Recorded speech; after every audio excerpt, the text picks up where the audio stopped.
প্রায় 10,000 বছর আগে থেকে মানুষের শরীরে অস্ত্রোপচার হতো। ইসলামের ইতিহাস এবং ইহুদি খ্রিস্টানদের ধর্মের ঐতিহ্য অনুযায়ী খতনা শুরু হয় ইব্রাহিম আলাইহিস সালামের মাধ্যমে।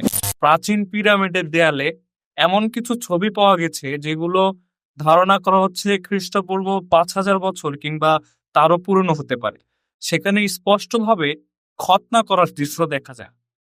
তাহলে ধরে নিচ্ছি আজকে থেকে প্রায় 10,000 বছর আগে থেকে মানুষের শরীরে অস্ত্রোপচার হতো। ইসলামের ইতিহাস এবং ইহুদি খ্রিস্টানদের ধর্মের ঐতিহ্য অনুযায়ী খতনা শুরু হয় ইব্রাহিম আলাইহিস সালামের মাধ্যমে, অর্থাৎ তিনি আল্লাহর নির্দেশ পালনের উদ্দেশ্যে খতনা চালু করে। ইহুদি ধর্মের ঐতিহ্য অনুযায়ী এটি হাজার হাজার বছর পুরনো রীতি।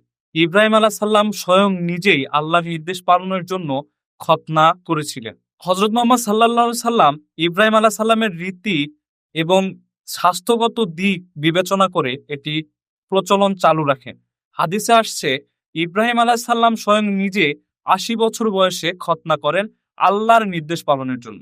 আদি বাইবেলের 17 নম্বর অধ্যায়ের 10 থেকে 14 নম্বর লাইনে বলা আছে, তোমাদের মধ্যে আমার সঙ্গে যে নিয়ম থাকবে এবং তোমাদের পরে তোমাদের বংশধরের সঙ্গেও যে নিয়ম থাকবে তা তোমরা পালন করবে। প্রত্যেক পুরুষকে সুন্নত করতে হবে।